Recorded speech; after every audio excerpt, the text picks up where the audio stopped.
Forte préparation du côté de la RDC en perspective de la COP 26. Le Congo veut y aller avec beaucoup de fierté et se présente comme l'alternative aux problèmes climatiques.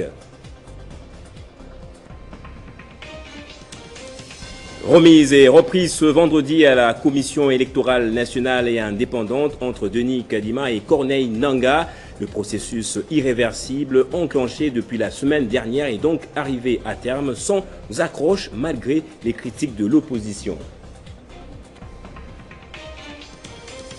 Et déplacements de population signalés à Butembo, c'est plus de 1300 personnes qui fuient les affres de la guerre perpétrée par le rebelle ADF. Les déplacés n'ont pour l'heure aucun abri. C'est début du week-end, très heureux de vous retrouver pour la présentation de ce journal. À la une de l'actualité, participation de la RDC à la COP 26. La RDC y va en tant que pays solution. L'annonce a été faite par le Premier ministre Jean-Michel Sama-Lukonde au cours de la cérémonie de présentation du casting de la participation de la RDC à cet événement mondial sur le climat. Prévu du 1er au 12 novembre, la COP 26 constitue une opportunité pour la RDC. Le décor a été planté pour la circonstance. Entre le majestueux fleuve Congo et la verdure du jardin des Prémiers à la primature, Sama-Lukonde procède à la présentation du casting de la participation de la RDC à la COP26 comme pays solution. Au cours de ce rassemblement sur le climat, le président de la République va appuyer son discours sur les énormes potentialités naturelles dont la RDC est dotée pour contenir les effets du réchauffement climatique à l'échelle internationale. Et pour parler de la République démocratique du Congo, située au cœur de l'Afrique, avec une superficie de 2 345 444 km² et un massif forestier, comme vous l'avez suivi, d'environ 155,5 millions d'hectares, soit 10% des forêts tropicales de la planète, et plus de 60% des forêts du bassin du Congo. Sama-Lukonde brosse de manière succincte les attentes de la RDC pour sauvegarder ce riche patrimoine et garantir à sa population le droit de jouir de toutes ses potentialités environnementales. La République démocratique du Congo devra bénéficier de l'accompagnement du monde entier pour sauvegarder ce riche patrimoine et garantir à sa population le droit de jouir de toutes ses potentialités environnementales, notamment par l'accès au fonds climat. La République démocratique du Congo milite donc pour une compensation équitable. Ceci est justifié par des sacrifices et abnégations que les Congolais et Congolaises sont en train de consentir pour la préservation et la gestion durable de ces ressources naturelles, revêtues dorénavant d'un intérêt planétaire. La COP26 s'ouvre ce dimanche à Glasgow dans une ambiance incertaine et sur fond des prévisions très alarmantes sur le réchauffement. Les engagements des grands pays émetteurs de gaz à effet de serre sont loin de suffire pour limiter la hausse de la température à 1,5 degré. Et les deux personnes s'affichent très souvent souriant ensemble. Corneille Nangaa a passé enfin le flambeau ce vendredi à Denis Kadima après sa prestation de serment le mardi dernier. Le nouveau président de la CENI a sur sa table plusieurs contentieux électoraux et des scrutins jamais organisés, mais il devra s'attaquer dans le vif à l'élection des gouverneurs dont la date s'approche à grands pas. Prévue initialement pour ce 3 décembre, l'élection des gouverneurs se tiendra certainement au mois de janvier à la suite d'une demande de report du gouvernement central. Et 1370 familles déplacées sont actuellement recensées dans la ville de Butembo. Ce chiffre a été communiqué ce jeudi à Radio Okapi par le comité des personnes déplacées internes se trouvant dans la ville. Ces déplacés sont généralement venus des différentes entités du territoire de Béni en proie à l'activisme des rebelles de l'ADF. Pour l'heure, aucun site d'accueil n'est apprêté pour héberger les déplacés dans la ville. Et ouf de soulagement pour les habitants des communes urbano-rurales de Maluku et Nsele dans l'est de la capitale Kinshasa.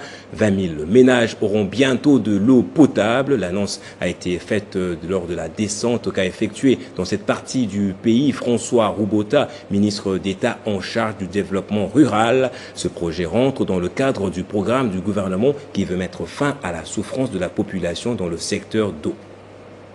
C'est environ 20 000 ménages des communes urbano-rurales de Maluku et Nsele qui devront, dans le tout prochain jour, bénéficier des dessertes en eau potable. Ce message livré lors de sa dernière descente dans ce coin de la capitale a suscité de l'espoir au sein de la population. D'après le ministre d'État François Roubota Masumbuko, le gouvernement est déterminé à offrir de l'eau potable à toute la population sur l'ensemble du territoire national. Je suis dans le cadre de ma mission de supervision, de suivi. Mais je voudrais vous dire que depuis de longues années, le pays a été mis à terre. Il n'y a pas d'eau à plusieurs endroits, il n'y a pas de route de dessert agricole. Alors au niveau de mon ministère du développement rural, nous essayons de rencontrer tous les besoins sociaux exprimés par la population, je dirais, sur toute l'étendue de la République démocratique du Congo. Cette descente, qui intervient après celle de Lukunga, dans la commune d'Ngalema le week-end dernier, s'inscrit dans le cadre du vaste projet du ministère d'État en charge du développement durable, celui d'offrir de l'eau potable à toute la population vivant dans les quartiers urbano-ruraux de la capitale de Kinshasa. Et le réseau international du comité pour l'abolition des dettes illégales est en séminaire de 3 jours à Kinshasa du 28 au 30 octobre prochain. Le KDTM va aborder les différents thèmes liés au fonctionnement de leur structure dans le continent. Plusieurs délégations venues de différents pays africains sont présentes à ces assises plutôt. Parmi les thèmes qui ont marqué la première journée, l'analyse comparative de la dette souveraine et provinciale de la RDC était au cœur du débat. Ici, le représentant de la Direction générale de la dette publique a voulu éclairer l'opinion sur la question. Comment tirer les leçons d'ajustement structurel? Quelle voie pour la RDC? Quel bilan sur les différentes dettes contractées avec le partenaire en matière d'exploitation de ressources naturelles? Une matière qui n'a pas laissé indifférent le participant. Nous sommes là pour le réseau Afrique aujourd'hui, pour essayer un peu de discuter et surtout renforcer les capacités des Congolais, échanger avec les Congolais sur cette question de la dette et les différents enjeux et défis autour de la dette. D'une matière à l'autre, la dette, un rouage clé du système capitaliste. Comment la dette et l'austérité affectent les populations du Nord et Sud? Quelle alternative? C'était la thématique abordée par Rémi Villain du KDTM de Belgique. Concernant la relance du mouvement altermondialiste au Nord et au Sud, quel défi à relever? Comment agir sur le plan politique? Claude Kemar du KDTM Maroc a donné toutes les précisions. Nous, on vient pour faire des réflexions, mais aussi pour dégager des alternatives. Nous, en tant que réseau à l'échelle internationale, on réclame l'annulation de la dette. Pas seulement nous, mais un ensemble de présidents, un ensemble de responsables, des réseaux, des ONG, tous réclament l'annulation de la dette pour subvenir aux besoins de Covid. Rappelons ici que ce séminaire se déroulera pendant 3 jours. Et à l'issue de ces travaux, les réseaux comptent présenter sa nouvelle version de la charte internationale du comité pour abolition des dettes illégitimes dans tous les pays du continent africain. Et dans l'actualité également, le monde célèbre ce 29 octobre la journée mondiale contre l'accident vasculaire cérébral. Cette maladie qui affecte généralement les personnes âgées est liée par un arrêt brusque de sang à l'intérieur d'une artère principale. Le thème retenu est agir vite pour le cerveau. La journée mondiale de l'accident vasculaire cérébral AVC a pour but de sensibiliser le grand public sur la prise en charge immédiate des victimes de leurs premiers symptômes. Selon l'Organisation mondiale de la santé, l'hypertension artérielle est le premier facteur de risque pour les attaques cérébrales. La pression trop élevée exercée par le sang sur la paroi des vaisseaux sanguins provoque et endommage leur rupture. Il faut noter que l'AVC n'est pas une fatalité à laquelle on doit se résigner. Il y a le combat des équipes médicales et professionnelles qui sauvent de vies, les efforts des chercheurs, cliniciens et scientifiques qui reculent sans limite pour approfondir leurs connaissances. Les maladies cérébrovasculaires constituent la 3e cause de décès dans le monde. Nous pouvons noter le tabagisme, une mauvaise alimentation, le manque d'exercice physique. Ces mauvaises habitudes de vie peuvent entraîner des troubles sérieux, notamment la tension artérielle trop élevée, un taux trop élevé de glucose sanguin, mais aussi un taux trop élevé des lipides sanguins. Ces troubles constituent les principaux facteurs de risque de l'AVC. Les symptômes les plus fréquents d'un AVC est un relâchement soudain accompagné d'une faiblesse musculaire ou paralysie du visage, d'un bras ou d'une jambe, le plus souvent d'un seul côté. Les effets d'un AVC dépendent de la partie du cerveau atteinte et de l'ampleur de la lésion cérébrale.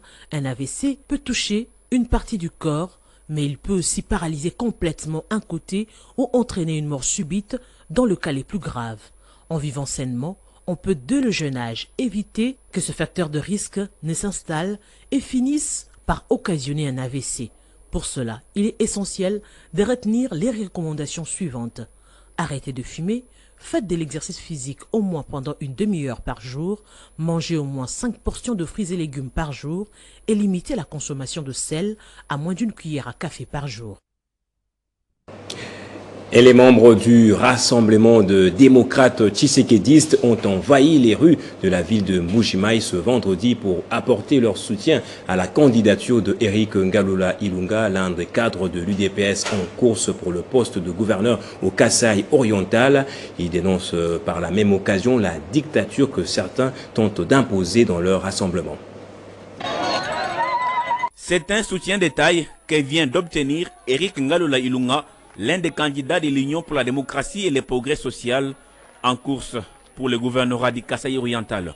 Les membres du rassemblement des démocrates tshisekédistes ont envahi les grandes artères de la ville de Mbuji-Mayi ce vendredi avant midi pour faire passer leur message. Nous, coordonnateurs du RDT pour la ville de Mbuji-Mayi, ainsi que tous les 5 territoires du Kasaï oriental, souhaitons voir à la tête de notre province un nouveau gouverneur issu de l'UDPS et un nouveau vice-gouverneur du RDT. Nous, RDT, alliés de l'UDPS, soutenons la candidature de l'honorable Eric Ngalula Ilunga. Nous refusons la dictature au sein de notre rassemblement des démocrates tshisekédistes.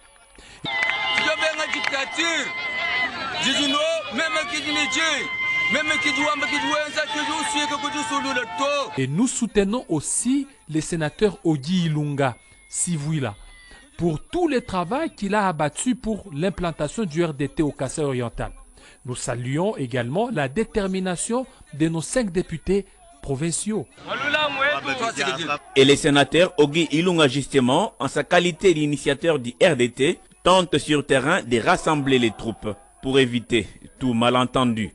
L'élection des nouveaux gouverneurs au Kasaï oriental, c'est dans quelques jours.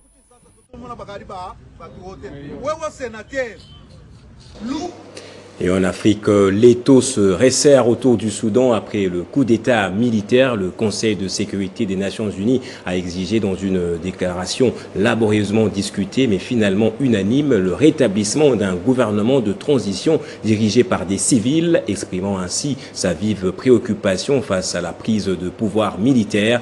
Pour manifester contre le coup d'État militaire, des milliers de personnes ont prévu une grande manifestation ce samedi 30 octobre à Khartoum. Et en technologie, la maison mère de Facebook change de nom. Elle s'appelle désormais Meta afin de se différencier de son produit principal. En l'occurrence, c'est son patron Mark Zuckerberg qui a fait l'annonce hier jeudi. Mais Meta alimente déjà pas mal de fantasmes quant au nouvel investissement de l'entreprise qui porte sur la réalité virtuelle. C'est simplement un changement de nom d'entreprise. Le groupe Facebook s'appellera désormais Meta, une nouvelle appellation qui a pour première intention d'annoncer la nouvelle préoccupation de l'entreprise, qui est celle de construire un univers en ligne où les interactions sont bien plus réelles d'apparence grâce à une nouvelle technologie de réalité virtuelle. Le métavers, c'est le nouveau concept aux allures métaphysiques dans lequel Facebook veut nous plonger. Des personnes seront présentées sous forme des avatars dans des espaces virtuels connectés grâce à des lunettes électroniques. En termes d'image, le groupe Facebook veut aussi se séparer de son plus grand réseau social Facebook afin de bien mener ce nouveau pari. Rien ne change donc du côté des réseaux sociaux, les différentes technologies gardent les mêmes noms. Le métavers est la nouvelle priorité de l'entreprise dans laquelle elle a annoncé investir massivement. Tout a été dévoilé par Mark Zuckerberg en direct lors d'une conférence virtuelle depuis Californie. L'ancien logo, le pouce bleu, laisse désormais la place à un logo représentant l'infini. Ce changement de nom est interprété comme une manœuvre de distraction par les critiques du groupe californien empêtré dans les scandales aux USA, des scandales ravivés par des révélations des lanceurs d'alerte. Et en sport, cette fois pour terminer, deuxième victoire pour le boxeur congolais Nathan Lunata Nkosi Voda, 57 kilos, hier jeudi à la 21e édition du championnat du monde de boxe amateur qui se déroule à Belgrade en Serbie. Il a éliminé en 16e de finale le Kenyan Martin Alouche au point 5-0. À l'issue de ce combat, il s'est dit fier de remporter cette première étape et espère aller jusqu'en finale de sa catégorie. Il a été très décisif dans ce combat. Nathan Lunata Nkosi a battu au point les Kenyans Martin Alouche lors de cette 4e journée de Grand Messe mondial du Noblard. Nathan va assurer dès le premier round en mettant en doute son adversaire avant de lui opposer une résistance farouche au deuxième round. À la fin de ce deuxième round, le staff technique va lui donner quelques tactiques pour maîtriser les Kenyans qui semblaient se réveiller. La cloche sonne pour la reprise du troisième et dernier round. Martin Alouche, le boxeur kenyan, va intensifier les rapprochements avec Nathan en lui administrant des coups précis. Malheureusement, il tombera dans le piège du Congolais qui va réussir à les cogner en face jusqu'à la fin du combat. Après concertation du jury, au bout des 2 minutes, Nathan Lunata Nkosi, l'un des poulains de Kinzumba Boxing Club, qui a comme fondateur le colonel Carl Lewis, sera déclaré vainqueur au point de ses 16e de finale entre Africains. L'autre boxeur congolais qui sera sur le ring ce samedi 30 octobre, c'est Jerry Kabangu dans la catégorie des 54 kilos. Il sera face au vainqueur du combat qui mettra aux prises ce vendredi le français Benama Bilial au Colombien Palacios Oliveros. Place au rappel des titres à présent. Forte préparation du côté de la RDC en perspective de la COP 26. Le Congo veut y aller avec beaucoup de fierté, se présente comme l'alternative aux problèmes climatiques. Remise et reprise ce vendredi à la Commission électorale nationale et indépendante entre Denis Kadima et Corneille Nangaa. Le processus irréversible enclenché depuis la semaine dernière est donc arrivé à terme sans accroche malgré les critiques de l'opposition. Et déplacement de population signalé à Butembo, dans le Nord Kivu. C'est plus de 1300 personnes qui fuient les affres de la guerre perpétrée par les rebelles ADF. Les déplacés n'ont pour l'heure aucun abri. Restez avec nous pour la suite de l'actualité.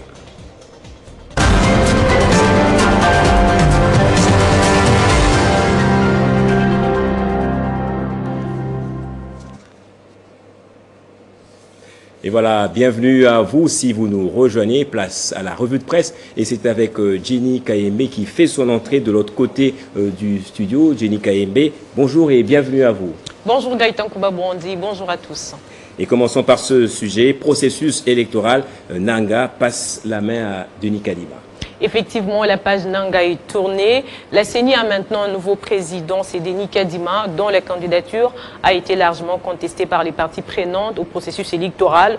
À ces sujets, Actualité.cd rapporte que l'équipe sortante et celle entrante de la Commission électorale nationale indépendante ont effectué la remise et reprise cet après-midi au siège de la centrale électorale. Cérémonie organisée sans les 3 membres de l'opposition qui devraient normalement occuper les postes de deuxième vice-président. questure et un membre de la plénière, parce que jusque-là, l'opposition continue de dénoncer la politisation de la Commission électorale nationale indépendante. Les PPRD de Joseph Kabila et Lamouka de Martin Fayoulou avaient déjà annoncé qu'ils n'enverront pas leurs délégués à la CENI, complète topcongofm.cd, et l'équipe dirigée par Corneille Nangaa était en place depuis 2015 et a fini son mandat de 4 ans depuis juin 2020. Et autre sujet, crise politique en RDC, Lisanga Bonganga dénonce ce qui serait dans le viseur de la justice. Tout à fait, c'est ce qu'il a fait savoir hier au cours d'une déclaration politique. Cet ancien ministre de Relations avec le Parlement, Jean-Pierre Lisanga Bonganga, cité par 7sur7.cd, confirme d'être victime d'un acharnement politique du fait d'avoir réclamé dans ses arrière-déclarations politiques la démission du président de la République, Félix-Antoine Tshisekedi Tshilombo, et la suppression de la taxe RAM. Opposant de longue date, Lisanga Bonganga a toujours dénoncé l'instrumentalisation de la justice congolaise.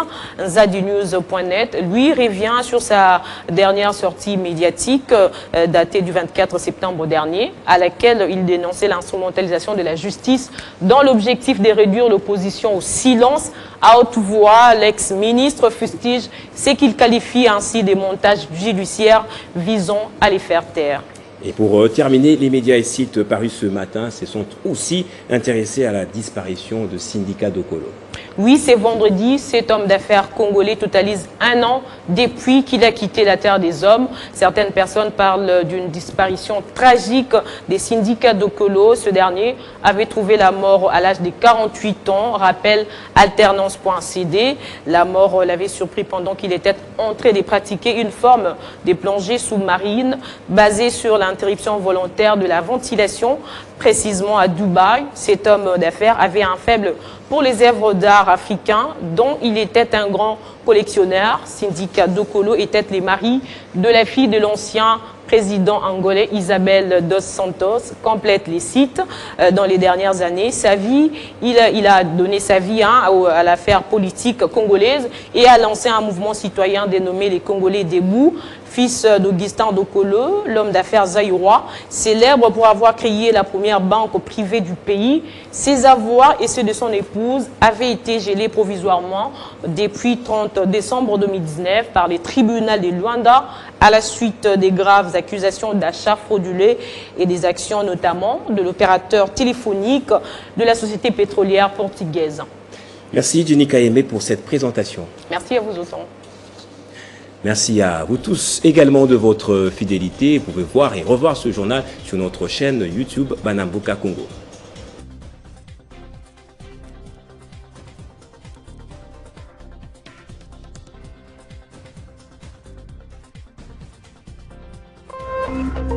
Téléchargez les infos Télé 50 sur www.télé50.cd.